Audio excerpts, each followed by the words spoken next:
Joining us by phone now, my friend and colleague, Rachel Maddow. Rachel, I've been staring, as I just said to John Heilemann, at the trees all day. Tell me what the forest looks like. Well, I don't know. Some of the trees are pretty interesting.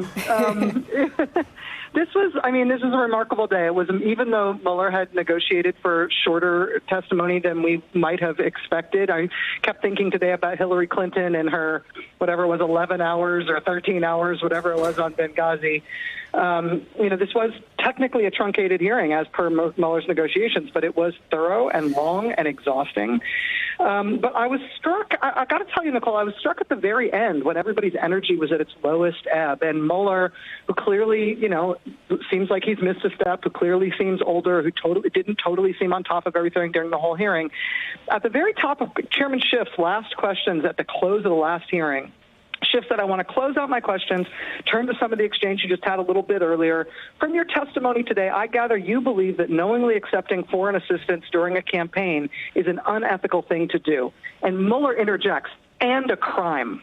Mm-hmm. He brings up the fact that that is criminal behavior as well. Schiff wasn't even asking him there. And on that, and on the president's promotion of WikiLeaks, and on some of the stuff that Mueller said was still under ongoing current FBI investigation in terms of people associated with the Trump campaign and their amplification of and communication with and welcoming of what Russia was doing, I actually thought he went much further than I thought he was going to go, further than the report certainly had within its four corners. I thought it was a fascinating and aggressive tone, and right up to the very end with Mueller, much more than I expected from him.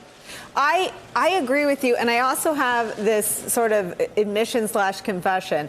Hot takes, including our own, are sometimes dead wrong. I mean, I think what we're talking about in 24 hours may not be the Robert Mueller from that first hour of testimony in front of the House Judiciary Committee who had to flip through the volumes and repeatedly ask for page numbers. It may be what you just talked about. It may be what you're the second person to mention that he seemed to allude to the fact that a counterintelligence investigation is ongoing and still open into the president. We're pulling the tape now to make sure that's the fact.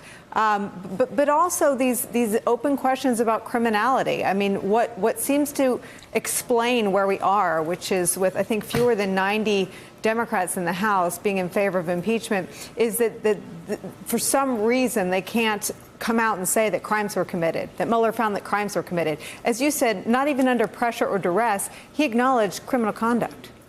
Yes, he acknowledged criminal conduct, and he put it on the president and his campaign.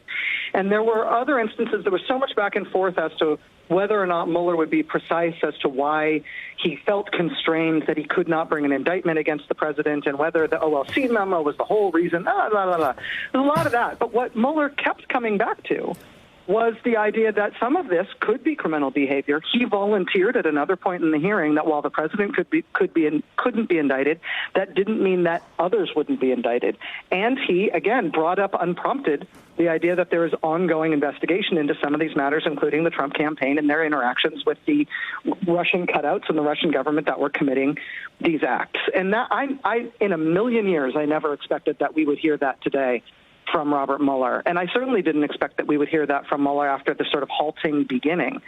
I would also credit both Nadler and Schiff with having covered most of the ground that needed to be covered, each of them, in the first 5 minutes of questioning in both hours, in both sessions. Both of them just did a very good job getting Mueller on the record on the most important stuff. But then Mueller absolutely advanced the story into some territory we did not know existed before today. I completely concur about both chairmen. Chairman Nadler used the first 5 minutes of his hearing this morning to do all of the business that needed to be done in that hearing, frankly. And Chairman Schiff did the same thing. I want to ask you one more question, though, about Russia. People who've covered Mueller have commented this hour, and it was apparent just watching it in real time, that on the question of the Russian attack on our democracy, that is where Mueller is most animated, most alarmed, most urgent, really. And that was where I saw the only crack in that human shield of Republicans against the president, with Congressman Hurd actually deigning to ask a question about the nature of that threat from Russia.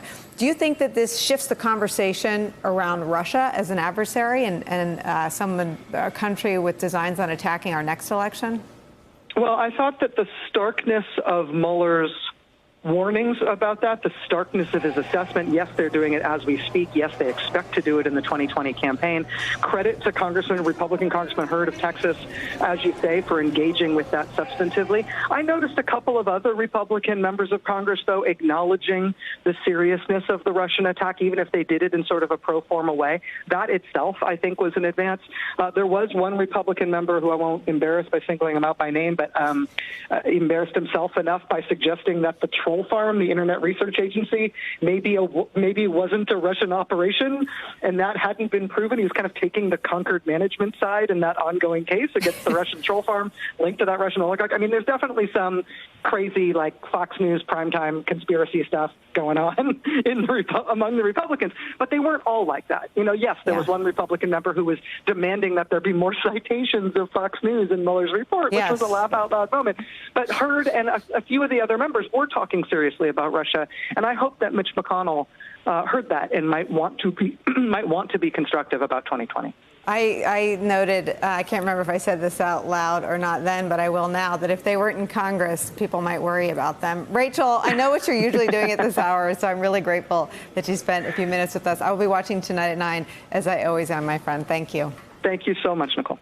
Hey there, I'm Chris Hayes from MSNBC. Thanks for watching MSNBC on YouTube. If you want to keep up to date with the videos we're putting out, you can click subscribe just below me or click over on this list to see lots of other great videos.